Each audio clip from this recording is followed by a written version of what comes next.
In the midst of the swirling tension, those two simple words, "Get out," pierced through the air, leaving me utterly dumbfounded. The source of this command was none other than my eldest son's wife.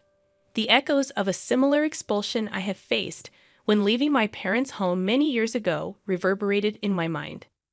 A sudden surge of anger welled up within me at the thought of being driven out of yet another home. Resolute, I declared, "Well, I'll leave then," my voice trembling with a mix of indignation and sorrow. With determination, I began to gather my belongings, silently vowing that this would be the last straw in a long line of grievances. I swore to myself that I would never forgive my oldest son's wife for this affront. As I packed my things, the realization hit me that it was time to put my plan into action. Jessica, my daughter-in-law, had pushed me to this point, and I couldn't let her behavior go unaddressed. But before delving into the present, allow me to introduce myself. I am Sandra Clark, on the cusp of turning 61 this year. While technically retired, I consider myself fortunate to still be engaged in work, albeit not in the traditional sense. These days, I work mostly from the comfort of my home, occasionally dropping into the office for meetings. The modern work landscape has evolved, and remote work is now the norm. My oldest son, however, seems to have misconceptions about my current life. In his eyes, I'm no longer working and am merely residing in his home. I became a widow in my 40s and, for the most part, have led a financially secure life. The insurance payout from my late husband remains largely untouched, ensuring that my twilight years would be free from financial worries. While it might seem like I'm living a carefree life, I do have my concerns. Chief among them is my oldest son's wife, Jessica. She possesses a strong-willed personality and frequently finds herself at odds with me. This isn't a recent development. It began when she first came to announce their impending marriage. I can't forget the audacious act of showing up in a tracksuit, as if it were the most natural thing in the world. She claimed she wanted me to see her without any pretense, but I couldn't help but see it as a breach of common sense and decorum, to put it mildly. Her behavior often borders on the absurd, and her unwavering confidence and articulate arguments only complicate matters. I'd often wondered why my eldest son had chosen her as his life partner, and I later learned that it was Jessica who had approached him. Despite her eccentricities, there was no denying her beauty, and it seemed that my somewhat sheltered son was completely smitten with her. Even after their marriage, Jessica's behavior remained consistent. She wasn't one to put on airs, but also seemed to lack an understanding of social norms. As much as I wanted to oppose their marriage, I restrained myself, believing it was what my son truly desired. Unfortunately, the consequences of my decision were manifesting before my eyes. Surprisingly, my son was adamant about us all living together in our family home after the wedding. I had initially expected Jessica to oppose this arrangement, but to my surprise, she was in favor of it. It didn't take long for the reasons behind her preference to become clear. After we started living together, Jessica seemed to have completely abdicated her responsibilities when it came to household chores, leaving me to bear the entire burden. From cleaning to laundry and meal preparation, she entrusted all these tasks to me. What baffled me even more was that she was a full-time housewife who had willingly quit her job at the time of our marriage. While I didn't have to commute to work daily, I still had a remote job that demanded a substantial portion of my time, leaving me with even less free time than her. As I diligently faced my computer screen to fulfill my job responsibilities, Jessica would often make belittling comments, insinuating that I was merely playing around. At first, I brushed off her remarks with a laugh, deeming it too troublesome to engage in an argument every time. However, as time passed, it became increasingly irksome to endure her constant undermining. One day, unable to bear the imbalance in our household duties any longer, I decided to approach Jessica with a simple request. Asking if she could lend a hand with the cleaning, considering the ample free time she appeared to have. At that moment, she was idly engrossed in a TV drama, and her reaction was far from positive. With a deeply disgusted expression, she sighed dramatically and retorted, "The reason I don't involve myself in housework is for your sake, dear. Why can't you understand? It's disheartening that you can't appreciate my thoughtfulness." In a rather peculiar turn of logic, she justified her refusal to contribute to household chores by claiming that doing so would deprive me of my sole job. According to her, this would lead to a sedentary lifestyle for me, which she argued was unhealthy. Moreover, she expressed concerns about the potential development of dementia due to a lack of mental stimulation. In other words, Jessica believed that allowing me to handle all the housework was somehow in my best interest. Her reasoning bordered on the absurd, and I couldn't help but shake my head in disbelief. In an attempt to lighten the situation, I reminded her, "We decided to live together so that you can make sure I don't slack off, dear." Her response, delivered with a half smile, left me utterly speechless and confounded. It was in that moment that I began to deeply regret our decision to cohabitate. Every day felt like an ordeal, as I found myself laboring over household chores under Jessica's watchful eye. Frustrated and feeling like I was at my breaking point, I decided to confide in my eldest son. My intention was not to complain about Jessica, but to find a solution to my predicament. I explained to him the difficulties of living in our current house, which was old and riddled with level differences. My age and physical condition had taken a toll, resulting in a back injury the previous year. These challenges made daily life increasingly arduous for me. Following our conversation, I made the decision to move into an apartment. It felt like Jessica had driven me to this choice, though I had no regrets about leaving. The new apartment I secured was a rental, and while I initially thought it might be too spacious for me to live alone, I ensured that it had enough room for my grandchildren to stay over in the future.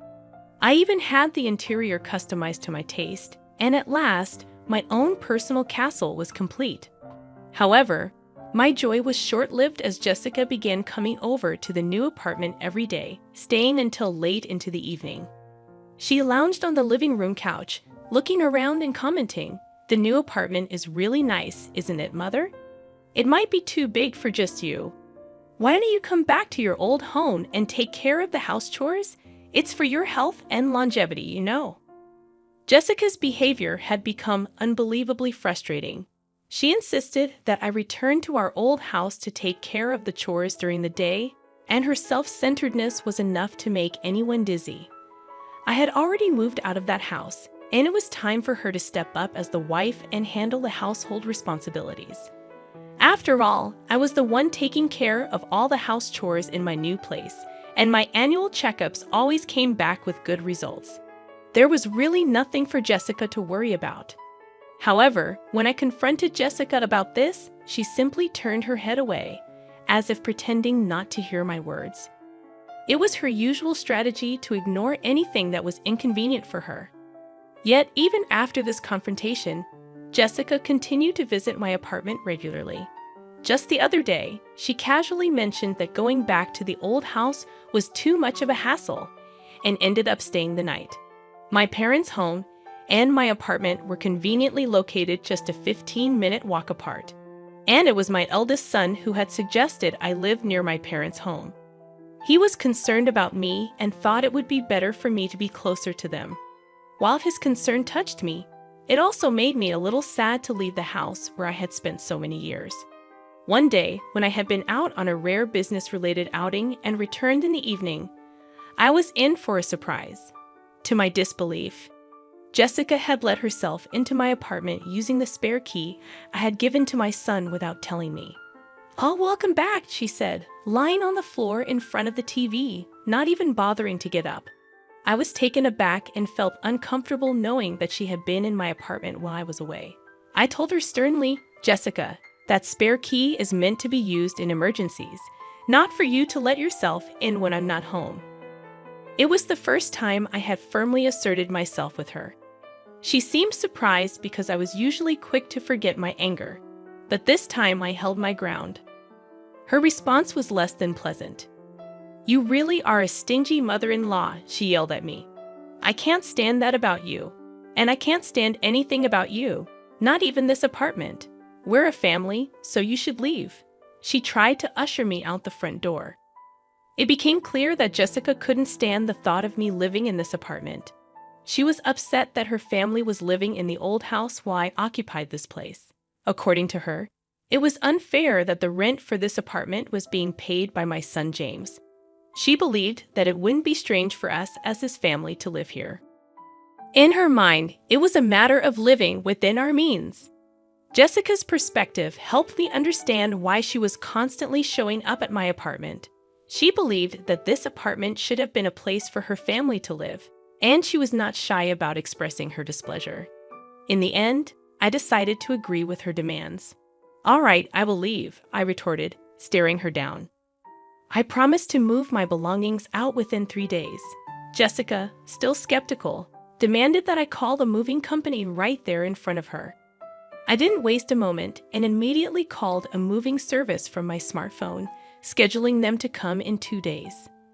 As Jessica left satisfied with the resolution, I watched her retreating figure and began formulating a plan for my new life in a senior-specific apartment.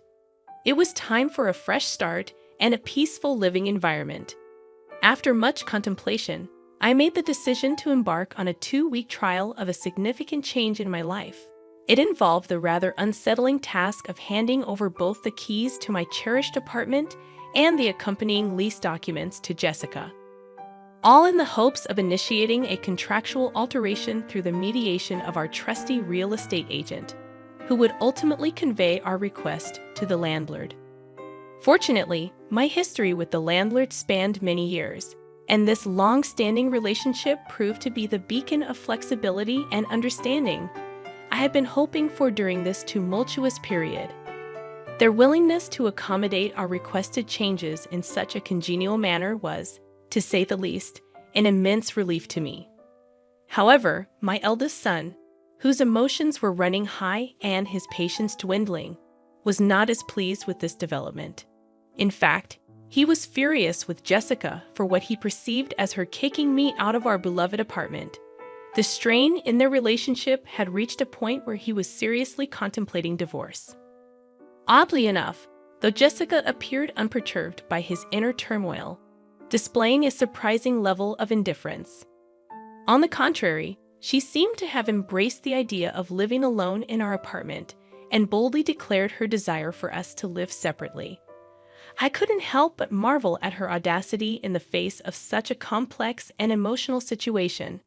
However, what Jessica did not know was that in a mere 5 days, she would come face to face with the truth, and it would change everything. As I continued with my remote work, my phone began to ring incessantly. The caller ID displayed Jessica's name, and I had been eagerly anticipating this moment. I had a recorder ready and waiting to document the impending conversation. Calmly, I pressed the record button and answered the call. "Excuse me, Mother," Jessica's voice rang out. "What's the deal with the rent for this apartment? Why do I have to pay it? This isn't right." Jessica's words triggered a relentless tirade, and it was evident that she was thoroughly flustered. I decided to maintain my composure and respond deliberately. "Oh, but Jessica, aren't you the current leaseholder? It's only right that you should pay. Is there a problem?" My tone was calculated, designed to provoke and annoy Jessica further. To my amusement, the flustered Jessica seemed to become even more agitated. "But didn't James use to pay the rent here? We're not even divorced yet, so shouldn't James pay it?" she retorted. At this point, it was clear that Jessica was desperately trying to shift the financial responsibility onto my eldest son's shoulders. In reality, there was never a time when my son had contributed to the rent. In fact, I had been discreetly providing him with financial support all along. Even after retiring from my job, I continued to work as a consultant for the same company and earned a substantial salary. Additionally, I had taken on advisory roles in the industry, offering my expertise and earning a respectable income based on my well-established reputation. It was safe to say that my earnings far surpassed those of my eldest son. While I had been keeping my financial support a well-guarded secret, it was time for the truth to come to light. "So Jessica, it's a misunderstanding on your part. I calmly explained. Originally, I was the one paying the rent for that place. I didn't make James pay a dime. The revelation left Jessica in a state of shock, her grand plans of independent living in our new apartment crumbling before her eyes. She managed to utter a few more words before abruptly ending the call. Immediately, I contacted my eldest son and allowed him to listen to the recorded conversation. His exhaustion from repaying Jessica's mounting debts was palpable, and I understood the burden he was carrying. As a parent, it was only natural for me to extend a helping hand, even if others deemed me too lenient. My son responded softly, "I'll divorce her. I'm tired too." And with that admission, our journey toward addressing this challenging chapter in our lives began in earnest.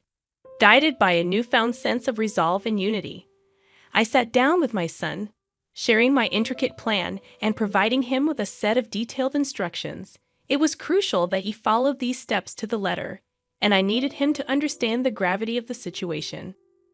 My first request was for him to take a leave of absence from work, spanning approximately 3 days starting from today. This would be the initial phase of our carefully orchestrated strategy.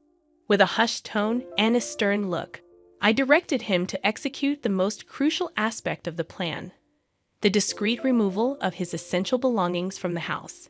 It was imperative that he accomplish this without alerting Jessica, his soon-to-be ex-wife, to our intentions. I emphasized the importance of keeping this operation under the radar, ensuring that no large moving trucks or suspicious activities would draw her attention, potentially causing complications. My instructions also included a specific timeline. I advised my son to gradually move his possessions during the cover of nightfall. The destination for these crucial items was carefully chosen, a single-family home hidden from Jessica's knowledge. I had scoured the area extensively to find this discreet location, which would serve as his final dwelling. Our plan was designed to unfold discreetly, shrouded in secrecy, with each step executed meticulously to minimize any potential hiccups or interruptions. 3 days later, we would put our strategy to the test. Then, as anticipated, the phone rang once more, and the caller ID displayed Jessica's name. This time, her voice was laden with an even greater sense of urgency and agitation. Curiously, I greeted her, maintaining an intentionally relaxed and composed tone. But it was clear that Jessica was on the verge of panic. Her distress was palpable, and her words tumbled out in a rush. "Mother, our house is up for sale, and I received a call from my parents. They informed me that my belongings have arrived at their house. What does this mean?" It became apparent that my eldest son had followed through with my instructions precisely. He had relocated Jessica's possessions to her parents' house and listed the house they once shared for sale, leaving it empty. The landlord had promptly issued an ultimatum, stating that if the rent remained unpaid, Jessica would need to vacate the premises. The situation had escalated quickly, and Jessica was now in a state of near hysteria. With a sense of finality in my voice, I responded, "Jessica, there are a few things I want to correct." The time had come to address all the pent-up frustration and grievances that had accumulated over time. "Firstly, I am no longer your mother-in-law," I asserted firmly. "Yesterday, James filed for divorce. As you signed the papers, didn't you?" The divorce had been a long time coming, primarily because of Jessica's habit of using divorce as a weapon to manipulate my eldest son. I explained that my son had signed the divorce papers and officially submitted them to the city office. It was a bold step given his deep love for Jessica when they initially married. However, he had come to realize that her constant threat of divorce was an unhealthy pattern, one that had left him with no alternative. "The divorce papers have been formally accepted," I added, emphasizing the irrevocable nature of the situation. "You always said to James that you could divorce any time. Aren't you satisfied now that things have gone your way?" My voice was calm, but the tension hung in the air. On the other end of the line, Jessica seemed to be holding her breath, searching for words to respond. Frustration must have been coursing through her veins as she was unable to articulate a retort. Moreover, I couldn't help but express genuine concern for her post-divorce prospects. I pointed out the practical challenges she would face, including her financial situation and the costs associated with relocation. "How did you even manage to pay this amount?" I inquired, genuinely surprised. Jessica's frustration was no longer concealed. It erupted into a tirade of anger and curses directed at me. In that moment, it was clear that our carefully orchestrated plan had unfolded precisely as intended, though the repercussions were unfolding in ways that no one could have predicted. She spoke of her union with my son in a manner that was nothing short of confounding.